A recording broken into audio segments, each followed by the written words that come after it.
राम जय राम जय जय राम. नमस्कार, आपले मनपूर्वक स्वागत आहे. आज 7 ऑगस्ट वार शुक्रवार. तर आज आपण श्री ब्रह्मचैतन्य गोंदवलेकर महाराजांचे अत्यंत सुंदर आणि मनाला जागृत करणारे प्रवचन ऐकणार आहोत. तर आजच्या प्रवचनाचा विषय आहे रूपाची ओळख नामानेच होते. चला तर मग हा महाराजांचा अमूल्य विचार समजून घेऊया. मित्रांनो, आपण एखाद्या व्यक्तीची आठवण कशी काढतो? सर्वप्रथम तिचे नाव आपल्या ओठावर येते. नाव ऐकताच त्या व्यक्तीचे रूप आपल्या डोळ्यासमोर उभे राहते.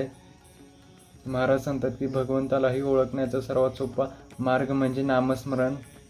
फक्त शास्त्र वाचून किंवा भगवंताची चर्चा करून भगवंताची अनुभूती येत नाही, पण प्रेमाने घेतलेले रामनाम मन शुद्ध करते आणि हळूहळू भगवंताशी नाते दृढ होते. जगात अनेक रूपे आहेत, पण त्या प्रत्येक रूपामागे एकच परमात्मा आहे.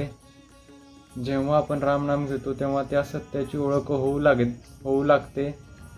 म्हणूनच संतांनी नेहमी नामस्मरणाचा मार्ग सांगितला आहे. कारण नामात प्रेम आहे, नामात शांती आहे आणि नामातच भगवंताचा साक्षात्कार होण्याची शक्ती आहे.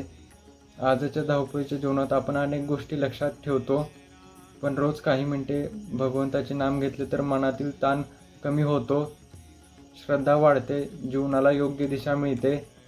आजच्या प्रवचनाचा सार एका वाक्यात सांगायचा झाला तर भगवंताचे नाम घ्या, कारण भगवंताच्या नामातच भगवंताच्या रूपाची खरी ओळख आहे. चला आजपासून एक छोटासा संकल्प करूया.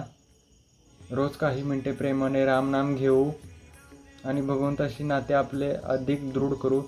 श्रीराम जय राम जय जय राम. आजचा संदेश: नाम हेच भगवंतापर्यंत पोहोचण्याचे सर्वात सोपे सामर्थ्यवान साधन आहे. जर तुम्हाला श्री ब्रह्मचैतन्य गोंदवलेकर महाराजांचे असेच रोजचे प्रवचन ऐकायला आवडत असेल तर या व्हिडिओला लाईक करा आणि आपल्या मित्रपरिवारासोबत शेअर करा आणि अशाच आध्यात्मिक प्रवचनासाठी आपल्या चॅनलला सबस्क्राईब करा. तुमच्या एका लाईक शेअरमुळे महाराजांचे अमूल्य विचार अनेक भक्तांपर्यंत पोहोचतील. श्रीराम जय राम जय जय राम.